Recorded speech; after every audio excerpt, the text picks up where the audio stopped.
31મું અધિવેશનમાં department of sociology અને પરિષદ આ બંનેના સંયુક્ત ઉપક્રમે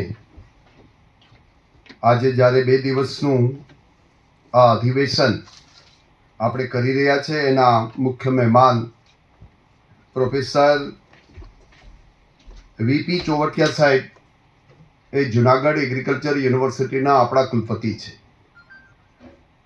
એમની સાથે આ અધિવેશનના પ્રમુખ પ્રોફેસર હેમાક્ષીબેન રાવ, જે ઉત્તર ગુજરાત યુનિવર્સિટીના પૂર્વ કુલપતિ અને ભવનના અધ્યક્ષ હતા.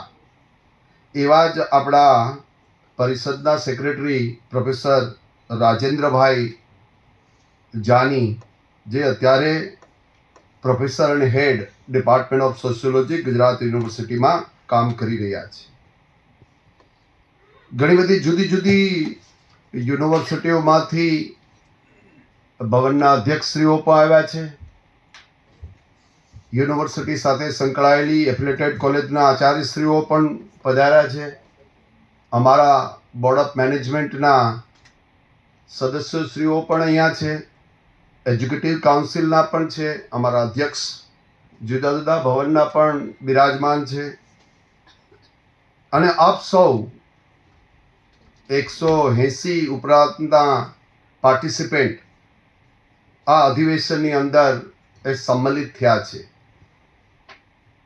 જયસિંહ ઝાલા સાહેબે શરૂઆતમાં જ સ્વાગત પ્રવચનમાં કીધું કે 85 જેટલા પેપર એ ટીચર વે રજૂ કરવા જઈ રહ્યા છે, અને એની સાથે સાથે વિદ્યાર્થી પણ 83 જેવા પેપર એ રજૂ કરી રહ્યા છે. અને 5 પેપર જે આ બંને કેટેગરી સિવાય પણ જે સમાજ સાથે સંકળાયેલી સંસ્થાઓ છે એના છે.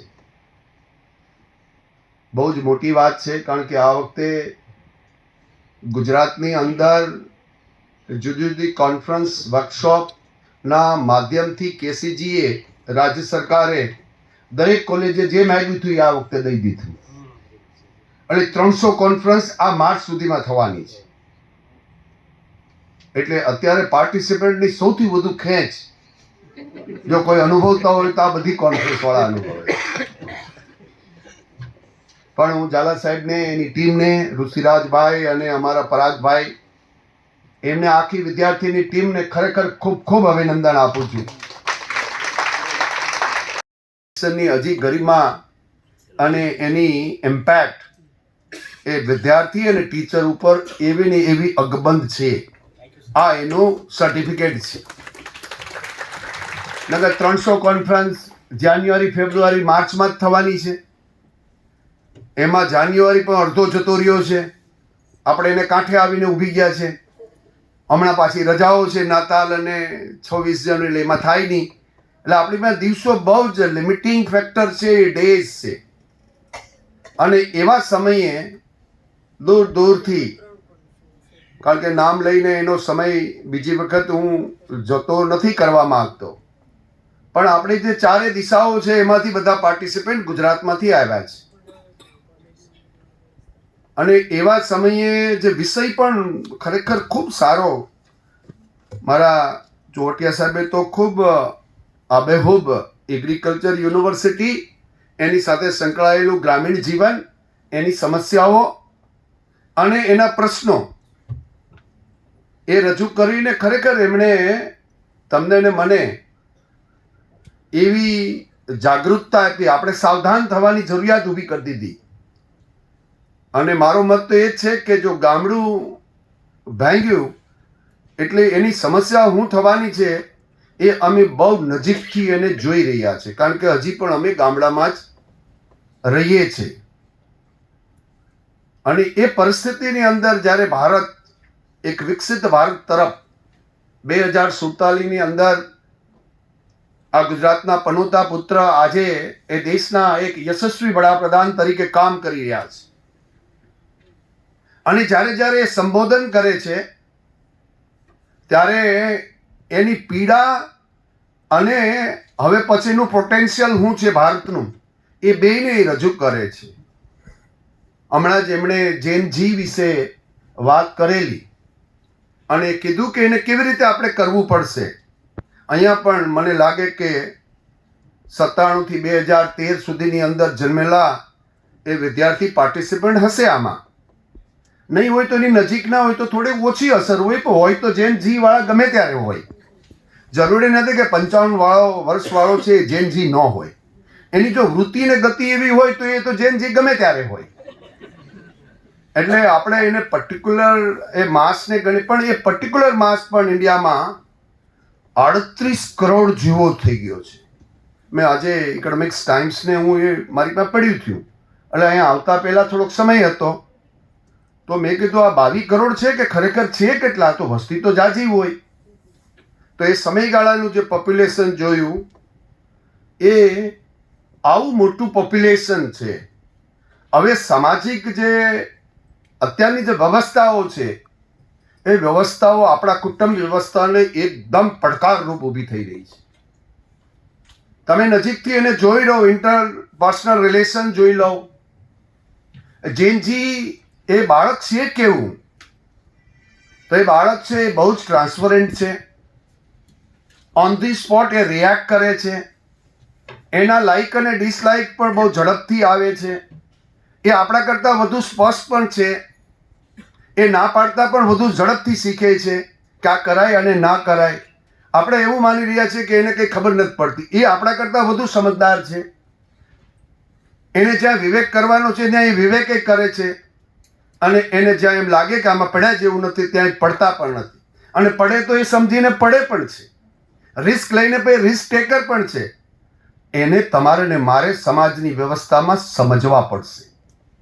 એને સ્વીકાર કરવો પડશે. એની સાથે સંવાદ કરવો પડશે. એને તમારે સાંભળવાય પડશે. આપણે શું કરી રહ્યા છે? હજી પણ ઝાલા સાહેબ એમ કે અમારા જમાનામાં તો એવું હતું કે અધ્યક્ષ કે એ સાચું. શું હતું શિક્ષણ વ્યવસ્થામાં?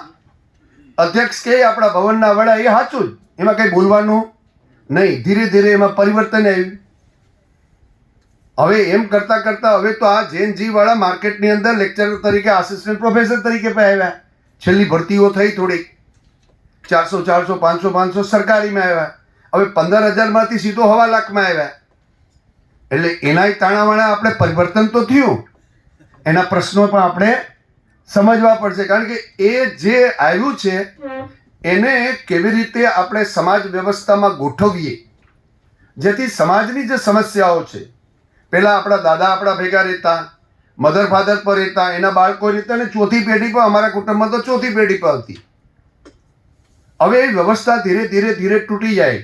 આજે હું મારી વાત કરું તો હું અહીં છું, મારા પત્ની રાજકોટ છે, મારી દીકરી એક અમેરિકા છે, એક દીકરી ઉદયપુર છે. ચારીને ભેગું થવું હોય તો કોઈ આ ઉત્સવ છે એમાં જ અમે થઈ શકીએ.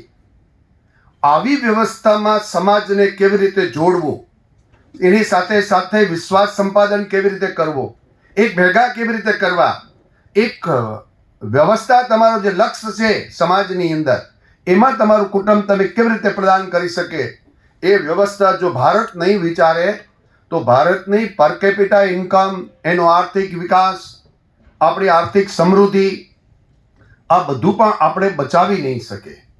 કારણ કે દુનિયા જે રીતે ફાસ્ટ ચાલી રહી છે અને ગુજરાત તો ભારતનું આખું એન્જિન, ગુજરાત મોડલ આપણે કહીએ છીએ અને એ ગુજરાત મોડલ ખૂબ કામ કરી રહ્યું છે. સરકાર પણ આપણા માટે નાની નાની યોજનાઓ બનાવીને ખૂબ કામ કરી રહ્યું છે. બારજીને કે શું કહું છું બેન? હા, હું તો ટીચર છું હજી, હે ને? હા, એને કઈ હોય તો બહાર જવા દઉં. 200માં પણ એ આઈડેન્ટિફાઈ કરવો જ જોઈએ. આ આને કહેવાય છે પર્સનલાઇઝ, કે વાત કરતાં કરતાં તમે ઊંઘી જાઓ તો તમને અલાવ કરતો નથી. હું તમને વાત કરી રહ્યો હતો તો વૈશ્વિક જે માહોલ છે, આખી દુનિયાની અંદર અત્યારે અરાજકતા છે. હું એ બાબતમાં નહીં જાઉં કારણ કે એ વિષય પણ નથી અત્યારે. પણ જે આર્થિક સમૃદ્ધિ જે વિશ્વની અત્યારે ચાલી રહી છે ને ભારત એની અંદર હમણાં આપણે કહીએ છીએ કે વર્લ્ડની 4th ઇકોનોમી એ $1 ટ્રિલિયન અંદર 4.18 જેવી થઈ ગઈ. કોઈ 4.18 કહે છે, કોઈ 4.37 કહે છે, કોઈ 4.5 કહે છે. માર્કેટ અપ એન્ડ ડાઉન થયા કરે, પણ આપણે ચોથા નંબરની આર્થિક મહાસત્તા એ વિશ્વની અંદર થઈ, અને એમાં અમેરિકા, ચાઇના, જર્મની ને પછી આપણે જાપાનને ક્રોસ કરી. પણ મિત્રો, આપણી પર કેપિટા ઇન્કમ 3,000 કરતાં પણ ઓછી છે, $3,000 કરતાં પણ. હવે આવી સ્થિતિની અંદર આપણે અત્યારે સુખીથી રહીએ, ભલે અગવડતા હશે. આપણે ત્યાં 142 કરોડ તો રેકોર્ડ ઉપર સાહેબે કીધા. વસ્તી હમણાં ગણતરી થાય એટલે આપણે લગભગ 160 પણ હશું, અથવા તો એની આજુબાજુ 152, 155. એવડી મોટી વસ્તી કે જે દુનિયાની 17-18% પોપ્યુલેશન એ ભારતની અંદર છે. અને આપણે જે $100 ટ્રિલિયન વર્લ્ડની ટોટલ ઇકોનોમી છે, એમાં આપણી પાસે 4.18 એટલે 4% છે. એમ્બેલેન્સ ત્યાં છે, અસમાનતા. ડેટા એવું કહે છે, વિશ્વના ડેટાઓ, કે 10% લોકો એવા છે દુનિયાના કે જેની પાસે સંપત્તિ છે એ 40 થી 50% વર્લ્ડની સંપત્તિ છે, અને નીચેના જે 50% છે એની પાસે સંપત્તિ ભારતની અંદર 7 થી 8% છે. એટલે આ આર્થિક અસમાનતા છે, એને તમારે ને મારે તોડવી પડી. ને કે સામાજિક જે આપણી જે ઢાંચો છે એના ઉપર આ અસમાનતા છે એ જબરજસ્ત રીતે એના ઉપર ઇફેક્ટ કરે છે. આજે તમે જોતા હશો કે પૈસાદાર વાળો, ધનવાળો માણસ છે એ સૌથી પાવરફુલ માણસ છે. જ્ઞાની માણસો છે એની કોઈ નોંધ સમાજની અંદર છે નહીં. હવે ભારતની જે વ્યવસ્થા હતી ઋષિકાળની, એ તો જ્ઞાનીનું જ મહત્વ હતું. પણ આપણે ધીરે ધીરે એમાંથી હટતા જઈને આ એવા સમાજ તરફ જઈ રહ્યા છે. ત્યારે આપણા જે આ આખું સમાજશાસ્ત્રનું જે અધિવેશન છે એનું જે ટાઇટલ, આજનું જે હેડિંગ આપ્યું છે, ખૂબ જ સારું આપ્યું છે. અને મને એવું લાગે છે કે જે સામાજિક પરિવર્તનો થઈ રહ્યા છે એ કંઈક કારણ કે પરિવર્તન સાહેબે કીધું સંસારનો નિયમ છે, જે બદલાતું નથી એ તો ઈશ્વર છે, પણ બદલાય છે એ જગત છે. અને જગતનો નિયમ પોતાનો છે કે એને બદલાવવું જોઈએ. ભાઈ, બદલાય ત્યારે એની સાથે જે સમાજ જીવનની અંદર રહેતા લોકો એની સાથે અકોમોડેટ કરે, અને સમસ્યાઓ જે સમાજની છે એને એડ્રેસ એ કરવાનું કામ સમાજશાસ્ત્રીયના જે એક્સપર્ટ લોકો છે, વૈજ્ઞાનિક છે, તમે બધા સમાજશાસ્ત્રીઓ છે, એને સમાજની આવા નાના ઇસ્યુઓને લઈને કે નાના પ્રોજેક્ટ લઈને એવું શા માટે ન થાય કે જે સમાજની અંદર જે સમસ્યાઓ છે, સાહેબે કીધું એમ, આજે ગામડાની અંદર કોઈ દીકરી દેવા તૈયાર નથી. આ આપણી નવી વ્યવસ્થા છે. તમે જોજો કે એટીની અંદર પણ અમે જોયા, અમારી સાથે કામ કરતા લોકો, ખાસ કરીને પર્ટિક્યુલર કોમ્યુનિટીમાં 2 જણા હોય ને એક જ બાળક છે, એ એટીમાંથી સ્ટાર્ટ થઈ ગયું છે. આપણે તો આજે વિચાર કરીએ છીએ, મારા જાજા મિત્રો છે, એક જ બાળક હોય, એ 2 એનું 1. હવે એ મોડલ ધીરે ધીરે સમાજમાં પહેલા એ ઉપર આવે, પછી ધીરે સ્પ્રેડ થઈને એ મોડરેટ લેવલ ઉપર આવે, અને છેલ્લે લેવલે ગ્રાસરૂટ લેવલ ઉપર આવી જાય. અને ત્યારે તમારી પાસે કોઈ વિકલ્પ રહેતો નથી. આજે પરિસ્થિતિ એવી થઈ ગઈ છે કે આપણું બાળક, એનો કાકો કોણ, માસી કોણ, માસા કોણ, એ આપણે એને પૂછીએ, બાળક એવડું થાય ને કે માસી આ તારી છે, કે માસી કોણ, એને ખબર નથી. અને એ ખબર નથી, એ આપણી જરૂરિયાત હશે લાગે આપણે, પણ ચાઇનાનું મોડલ તમે જોઈ લો. એણે 80ની અંદર એ મોડલ શરૂ કર્યું કે એક જ બાળકની નીતિનું, અને હમણાં સુધી ચાલી રહ્યું, છેલ્લા 10 વર્ષ બાકી હતા ત્યાં સુધી. અને એમણે એક બાળકમાંથી 2 બાળક તરફ ગયા, અને હવે 3જા બાળક માટે પણ એને ઇન્સેન્ટિવ આપી રહ્યા છે. કારણ શું? દુનિયા આખી ઘરડી થઈ રહી છે.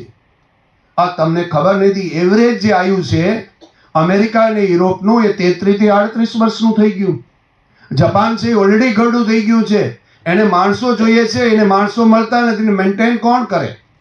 જ્યારે ભારત તો 29 વર્ષનો યુવાન દેશ છે.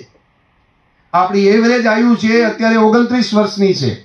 અને આ સમયગાળો એવો છે કે આ સમયગાળાની અંદર 25 વર્ષની અંદર જો ભારતનો યુવાન એને સ્કિલ ઓરિએન્ટેડ કરવામાં આવે, એને દુનિયા આખીની જરૂરિયાતો સંતોષવા માટેનો તૈયાર કરવામાં આવે, તો મને એવું લાગે છે કે 2047ની અંદર આ દેશની જે ઇકોનોમી છે એ તો 18 ટ્રિલિયનની થશે, પણ દુનિયા આખીને આપણે એ સ્કિલ વર્કફોર્સ, જે જેવી જરૂરિયાત હશે, જાપાનને જરૂરિયાત એ ઘરડા માણસોને હાંચવવાની હોય તોય ભારતીય યુવાન હશે.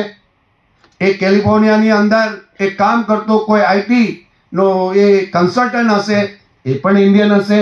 પેન્ટાગોનની અંદર કોઈ સાયન્ટિસ્ટ કામ કરતો હોય એ પણ ઇન્ડિયન હશે. કારણ કે ભારત પાસે 50,000 કોલેજો છે, અત્યારે 1200 યુનિવર્સિટી છે, તેથી 5,000 યુનિવર્સિટી હશે. અને તેથી આજે 4,32,00,000 વિદ્યાર્થી હાયર એજ્યુકેશનમાં ભણી રહ્યા છે. કદાચ તેથી 6 થી 7 કરોડ લોકો ભણતા હશે. અને 6 થી 7 કરોડ એટલે જર્મની, ફ્રાન્સ અને યુકે એનું પોપ્યુલેશન કરતાં આપણા હાયર એજ્યુકેશનના પોપ્યુલેશનની સંખ્યા વધી ગઈ હશે. એવો મોટો માસ દેશ હોય, એવા સ્કિલવાળા એટલા બધા જો ગ્રેજ્યુએટ આપણે બહાર પાડી શકતા હોય તો દુનિયાની જરૂરિયાત વિશ્વગુરુ તરીકે ભારત એ 2048માં વિશ્વગુરુ બની શકે એમ છે. સવાલ એટલો છે કે આપણી શૈક્ષણિક સંસ્થાઓ જે વિશ્વના માપદંડ છે એમાંથી ભારતને અનુકૂળ હોય એવા મોડલ પસંદ કરીને એને કેવી રીતે આપણે કલ્ટિવેટ કરીએ, એને કેવી રીતે ટ્રેન કરીએ. જો એ બરોબર જો આપણે આ 25 વર્ષમાં કરશું તો જીડીપી તો વધશે જ, પણ સાથે સાથે આ વિશ્વની અંદરથી જ્યારે તમને એવો એક સારો હ્યુમન બિઈંગ જોવાની જરૂર પડશે. આજે પણ અમેરિકામાં બીજા વિશ્વના દેશોના લોકો ત્યાં હોય છે, એ નાનું મોટું ચીટ કરે છે, તો કોઈ ભારતીય હોય તો હજી પણ એ આવા કોઈ કામમાં કોઈ ભારતીય નથી. તો એ બહુ મોટી ગૌરવની વાત છે આપણા બધા માટે કે આપણા માણસો બહાર જાય છે, એ ત્યાંથી એ પૈસા લઈને ભારતને મોકલે છે. દુનિયામાં કોઈ વધુમાં વધુ પૈસા મોકલતા જો કોઈ નાગરિકો હોય તો એ ભારતના નાગરિકો છે. એવડી મોટી રકમ એ ભારતને મોકલે છે. અને આ સંસ્કાર, આ સામાજિક જે આપણા જે કલ્ચરલ જે આપણા વેલ્યુ સિસ્ટમ છે એને જો આપણે અકબંધ રાખી અને આપણા બાળક ઉપર ધ્યાન રાખશું, નવા જે જનરેશન જેનવાળા ઉપર પણ આપણે ધ્યાન રાખશું, એનો સ્વીકાર કરીને જ્યારે સંવાદ કરશું તો મને લાગે છે કે ભારતનો યુવાન એ સારો ગુણવત્તાયુક્ત યુવાન થશે. અને દુનિયાની જે જરૂરિયાતો છે, આ જે કંઈ સામાજિક પરિવર્તનો થઈ રહ્યા છે, અરાજકતા થઈ રહી છે દુનિયામાં, તમે એવું કહે છે ગઈકાલે કે હું તો તાનાશાહ છું, એને એટલી પણ શરમ નથી કે $30 ટ્રિલિયન આ જગત જમાદાર છે એને એ ખબર નથી કે હું તાનાશાહ કહું છું. એ ગૌરવની વાત નથી. જ્યારે મોટો માણસ હોય એ તો બીજાનો સ્વીકાર કરીને સાથે લઈને નીચે ઊભો એને ઊભો કરે. એ ઊભો કરે એ મોટો હોય છે, એ ધ્વજ કરે એ મોટો હોતો નહીં, તો નાનો થાય છે. અને એવા નાના થવાવાળાની જ્યારે દુનિયા આખી એ આગળ વધી રહી હોય ત્યારે ભારતનું જે આખી એક વ્યવસ્થા છે અને દુનિયા આખાની નજર અત્યારે ભારતમાં છે. જ્યારે સ્વામી વિવેકાનંદે 1893માં શિકાગોની ધર્મ પરિષદમાં કીધું હતું કે ભારત જ આના માટેનો કાયમી સોલ્યુશન આ વિશ્વની અંદર જો કોઈ આપી શકે તો ભારતના લોકો આપી શકે. કારણ કે આપણી પાસે કરુણા છે, દયા છે, ભાઈચારો છે, હાર્મોની છે. અને 5,000 વર્ષમાં એક પણ આક્રમણ ભારતમાં ક્યારેય કોઈના ઉપર નથી કર્યું, કારણ કે આપણે બીજાનો સ્વીકાર પણ કરીએ છીએ. એવી વ્યવસ્થા હોય ત્યારે એ ભારત લીડ લેતું હોય તો યારે એમાં ગુજરાત પણ લીડ લે. અને ગુજરાતનું આ આપણું એક અધિવેશન, આપણી પરિષદ એ વિષયને લઈને આગળ ચાલે છે.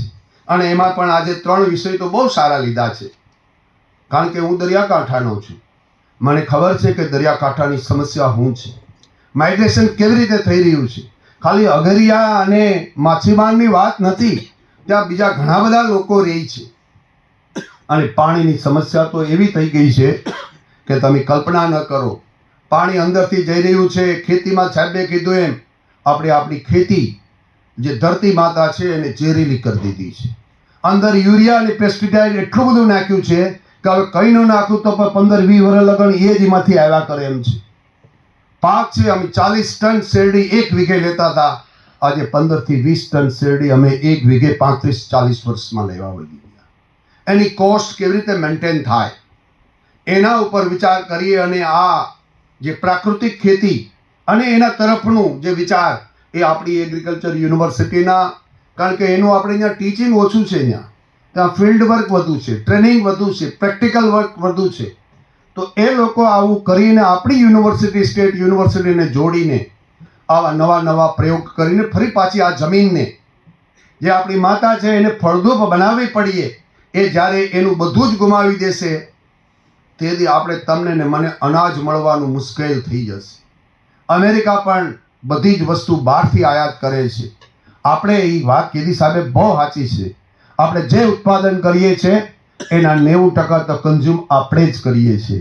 એટલે આ જમાદાર જે કંઈ ગણો તે એ ટેરિફ લગાડ્યા કરે, એકલો બોલ્યા કરે, આપણે એનો કોઈ જવાબ નથી દઈ દેતા. એનું કારણ એટલું જ છે કે હવે ગાંડા માણસને જવાબ શું આપવો, એને પછી એમને એમ સ્વીકાર લેવાનું કે કંઈ વાંધો નહીં, બોલ્યા કર, દરરોજ બોલે છે. એવા લોકોને જો ઇગ્નોર કરવો હશે તો ભારતનો યુવાનને સશક્ત બનાવવો પડશે. ભારતના લોકોએ સશક્ત બનવું પડશે. આપણે બધાએ એક રહેવું પડશે. જાતિ ધર્મ આ બધાને છોડીને ભારત માતા માટે આપણે બધાએ એક થવું પડે. અને એક થવાનું કામ એ આપણું અધિવેશન, આ પરિષદ એ વિષય વસ્તુ રાખીને ગુજરાતના સામાજિક પરિવર્તન, એના પ્રશ્નો અને એનું નિવારણ એ બહુ યથાયોગ્ય વિષય રાખીને આજે ઘણા બધા મિત્રો મારા જૂના આવ્યા છે. સૌરાષ્ટ્ર યુનિવર્સિટીમાંથી પણ આવ્યા છે, ગુજરાત યુનિવર્સિટીમાં, મધ્ય ગુજરાતની ગોવિંદ ગુરુ યુનિવર્સિટી, સાઉથ ગુજરાત, પાટણ, કચ્છ, રાયજાદા સાહેબથી લઈને બધા હનુભાઈથી લઈને આ બધા જ લોકો મારા અહીંયા આવ્યા છે. બધાને પણ આહ્વાન કરું છું કે પોતાની યુનિવર્સિટીમાં નાના નાના સીડ મની પ્રોજેક્ટ લઈને વિદ્યાર્થીઓને સંશોધન કરતા કરો. એ ટીચર થાય પછી સંશોધન ન કરે, પણ એ એમએમાં હોય ત્યારે આવા નાના નાના પ્રોજેક્ટ લઈને આપણી નાની સમસ્યા, દાખલા તરીકે ખારા પાણીની સમસ્યા કેવી રીતે સોલ્વ થાય, લોકોને મળીએ, લોકોના ઘરડા લોકોને મળીએ, 100 વર્ષ ઉપરના લોકોને મળીએ, સિનિયર સિટીઝનને મળીએ કે શું કરી શકાય. અને એની પાસે પડેલું જે જ્ઞાન છે એ ખલાસ ન થઈ જાય એના પહેલાં એને તમે ક્યાંક રેકોર્ડેડ સ્ક્રિપ્ટમાં કરો. અને મને લાગે કે એમાં અનિલ ગુપ્તા એ એમના પ્રોફેસર હતા, એમણે મને કાયમ કીધું છે તમે આવી સ્ક્રિપ્ટ તૈયાર કરો, એની પેટર્ન લેવાની જવાબદારી મારી. અને એ માટે દર વર્ષે એ અમદાવાદમાં કરે છે. એ નાના નાના સબ્જીવાળા, નાના નાના જે સ્મોલ લોકો છે એને લઈ અને એનું બજાર એ પૂરું પાડવાનું કામ દ્રષ્ટિ અને હનીબી એ સંસ્થા મારફત અમદાવાદમાં કરે છે. એક માણસ પણ પરિવર્તન કરી શકે છે. ઘણી વખત આપણે એવું માનતા હોય છે કે એક માણસ શું કરી શકે. એક માણસ બધું જ કરી શકે. જો તમારી અંદરની વૃત્તિ ઠીક હોય, ગતિ હોય, કર્મ કરવાની ઈચ્છા શક્તિ હોય અને શિક્ષક નિર્ભય હોય તો મને લાગે કે કોલેજ કે યુનિવર્સિટી આખીને બદલી નાખે. એ કોઈથીને ડર ના લાગે અને ઈશ્વર એને મદદ કરતો હોય. એક પગલું એ ચાલતો હોય, 3-4 પગલાં એને ઈશ્વર ચલાવી દેતો હોય. અને એને પણ મનમાં એવું થવા માંડે કે આ કરે છે કોણ. અને જ્યારે એને અનુભૂતિ જે કામ કરતા માણસને થવા માંડે કે મારો ઈશ્વર મારી સાથે લાગે છે, નકર આવું થાય નહીં, ત્યારે મને લાગે કે કોઈ એને રોકી ન શકે. કેટલાય લોકો આવા રોકવાવાળા હતા, ટીએમસી સરને કોઈ રોકી ન શકે. આજે ઇલેક્શન કમિશનની જ્યારે વાત આવે ત્યારે ટીએમસી સરને યાદ કરવામાં આવે. જ્યારે વ્યવસ્થાની વાત હોય ત્યારે એ ખેરનાર હતા મુંબઈના કમિશનર, એને લોકો યાદ કરે. શું કામ યાદ કરે છે? એનું કર્મ અને એના ગુણ એટલા પ્રબળ હતા, એટલે એની વૃત્તિ પણ પ્રબળ હતી, એની ગતિ પણ પ્રબળ હતી, એની પ્રકૃતિ પણ ઠીક હતી. અને આવા લોકો સમાજની અંદર નવું સર્જન કરતા હોય છે. અને એ સર્જન કરવા માટે તમે બધા નિમિત્ત બનો. આપણે બધા ભેગા થઈને આપણી યુનિવર્સિટીને મજબૂત બનાવીએ. નાના મોટા લોકો ફરિયાદી હોય, ફરિયાદી લોકોનો સંગ ન કરાય, એને ધીરેથી છોડી દેવાય. ફરિયાદી એની પાસે હોય એ તમને આપશે. એની પાસે ફરિયાદ સિવાય કશું નથી તો એ ફરિયાદ જ આપશે. તમારે તો એવા સદભાવનાવાળા લોકોને સાથે જોડવાનું કામ કરવાનું છે. અને કોઈ દુર્ભાવ ફેલાવે તો એને માફ કરી દેવો જોઈએ. આપણા પાપ ધોઈ છે અને એ ભલે દુર્ભાવ કરે, એ આપણા ગયા ભાવના કોઈ પાપ હશે તો એને ધોવા માટે એ ગાળો દેતો હોય છે, એને પણ તમારે માફ કરી દેવો જોઈએ. અને જે માફ કરી દે છે એ જ સમયને સાથે લઈને ચાલવા વાળો, એની શક્તિ, ઉર્જા, બળ એ બધું જ ઈશ્વરે આપેલું છે. એ બળ સમાજ માટે વાપરવા માટે તૈયાર થઈ જાય છે. અને જે માણસ એના માટે તૈયાર હોય છે એને ઈશ્વર મદદ કરતો હોય છે.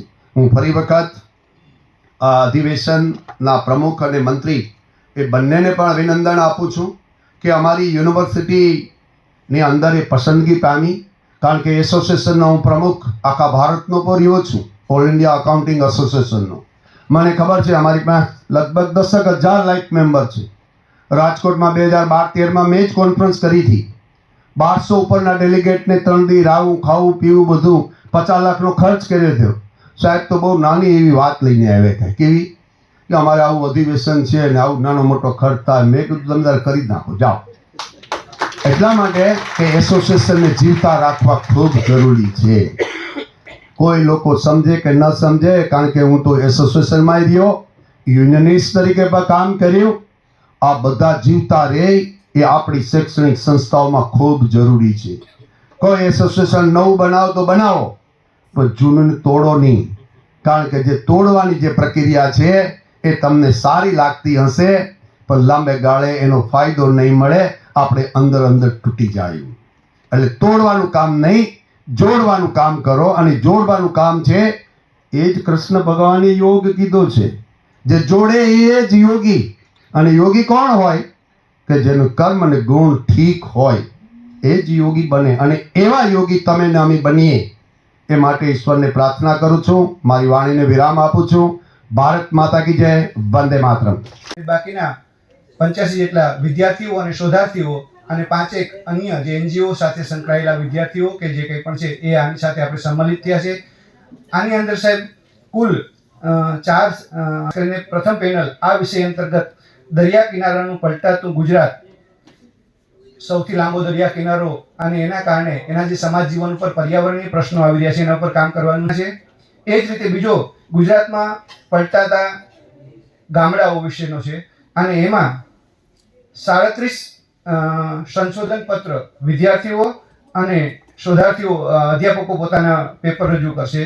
એટલે અત્યારે જ્યારે અમારી પાસે માળખાગત સુવિધાઓ નથી, ત્યારે પણ જ્યારે પણ અમારે યુનિવર્સિટીના કોઈ પણ કાર્યક્રમ હોય, એ પરિષદનું આયોજન જ્યારે અમારા યજમાન પદે થઈ રહ્યું છું, ત્યારે અમારા માટે આનંદની વાત એ છે કે આજે અધ્યક્ષ સ્થાને આપણા કુલપતિશ્રી ઉપસ્થિત છે.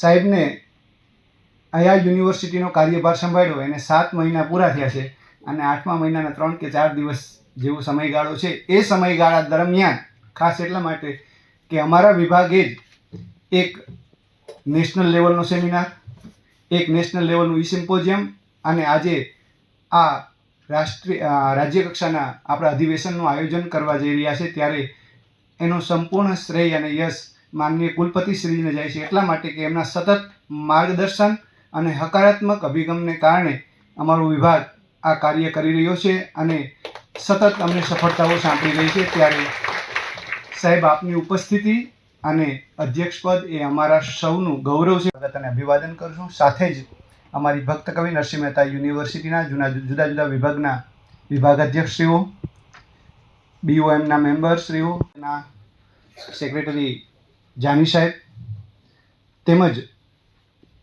ગુજરાતની વિભિન્ન યુનિવર્સિટીઓમાંથી પધારેલા વિભાગના વિભાગાધ્યક્ષો, આ 31મા અધિવેશનમાં ઉપસ્થિત સમારંભના અધ્યક્ષ અને અમારી જ યુનિવર્સિટીના કુલપતિ પ્રોફેસર પ્રતાપસિંહ ચૌહાણ સાહેબ, એ જ રીતે જેમના આંગણમાં આપણે આ કાર્યક્રમ યોજી રહ્યા છે એગ્રીકલ્ચર યુનિવર્સિટીના કુલપતિ શ્રી ચોવટિયા સાહેબ,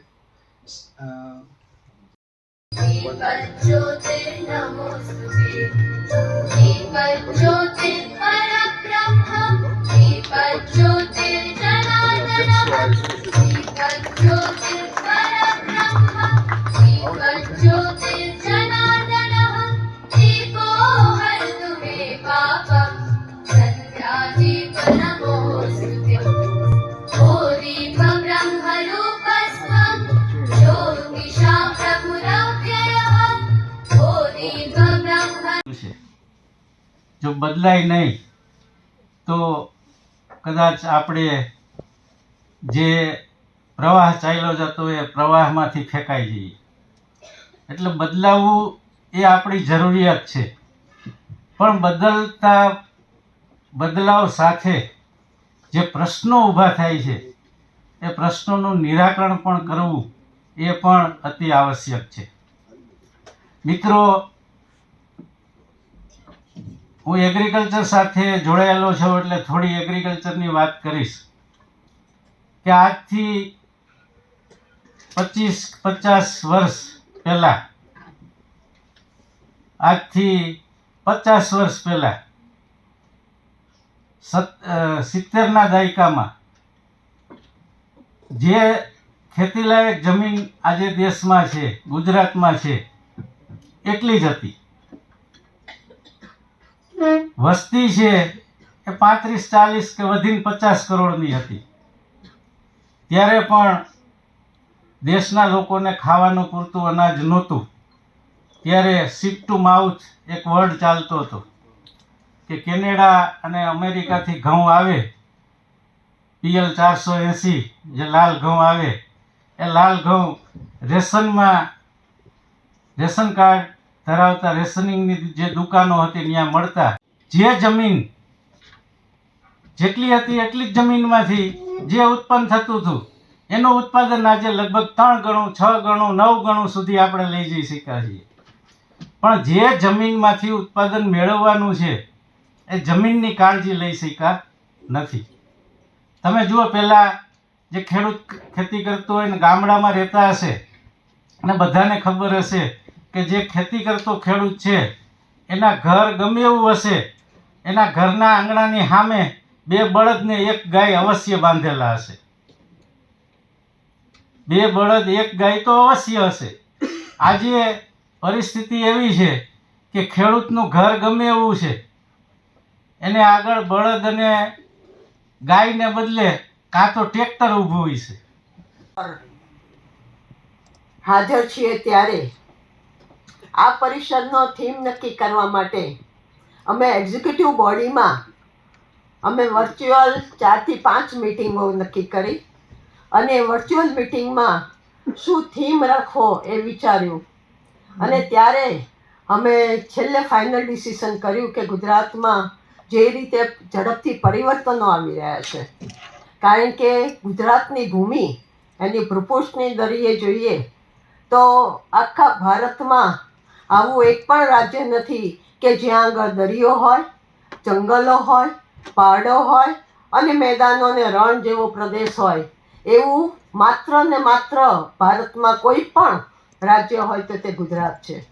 અને આ ગુજરાતમાં છેલ્લા કેટલાક વર્ષોથી ઔદ્યોગિકરણ, ટેકનોલોજીને કારણે, શહેરીકરણને કારણે જે ઝડપથી પરિવર્તનો આવી રહ્યા છે, એ પરિવર્તનો એ સમગ્ર સમાજ જીવનમાં આવી રહ્યા છે. અને ખાસ કરીને સમાજશાસ્ત્રની દૃષ્ટિએ આપણે જોઈએ તો સામાજિક સંબંધોમાં, સામાજિક આંતરક્રિયાઓમાં જે પ્રશ્નો ઊભા થઈ રહ્યા છે અથવા તો જે બદલાવ આવી રહ્યો છે એને સમજવું અને એના માટે જે ખાસ કરીને નવા જે સંશોધકો છે એ નવા સંશોધકોને સંશોધન માટેના નવા વિષયો પણ પૂરા પાડી શકાય તે માટે અમે આ વખતે આ જે વિષયો છે એ પસંદ કર્યા છે. સૌપ્રથમ સુપ્રભાત. સૌને ગુજરાત સમાજશાસ્ત્ર પરિષદના 31મા અધિવેશનમાં આવકાર્યું છું. સૌપ્રથમ તાળીઓ થોડી હજી ઓછી.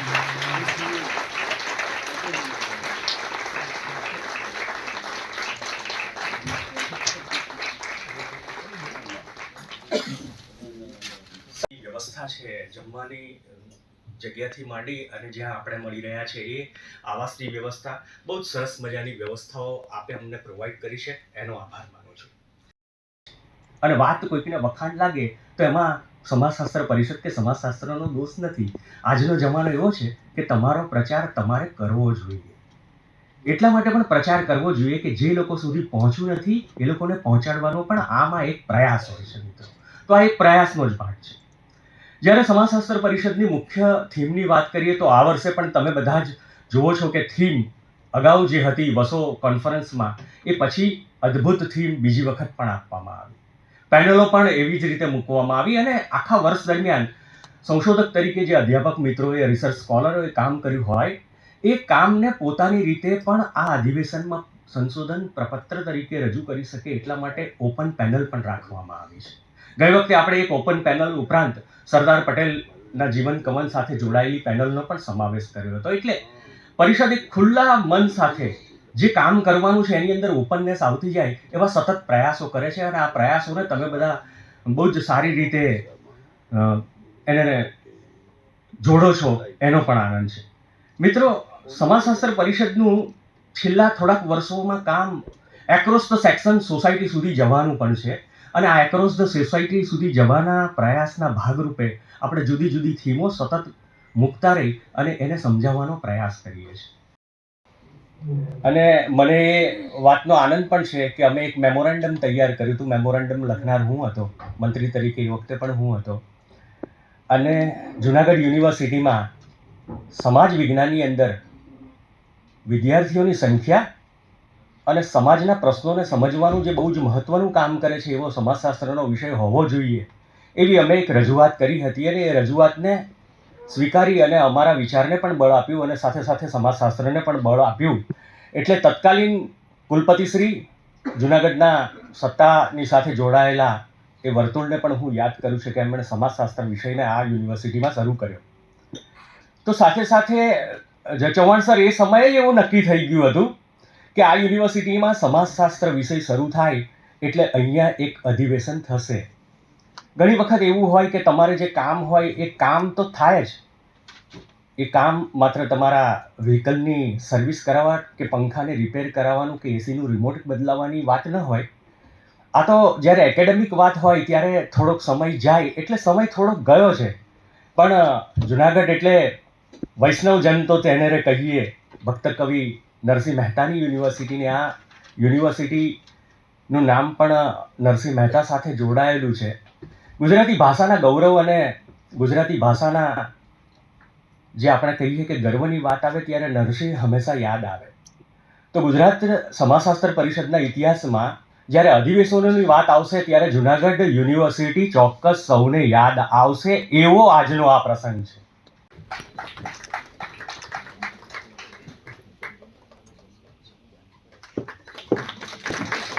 31મું અધિવેશન માં ડિપાર્ટમેન્ટ ઓફ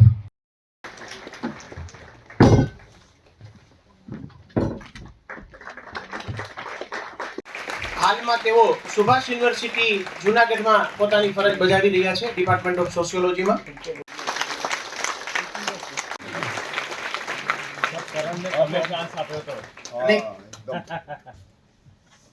કરણ ઈશ્વરભાઈ ભીલેચા શ્રી ગોવિંદ ગુરુ યુનિવર્સિટી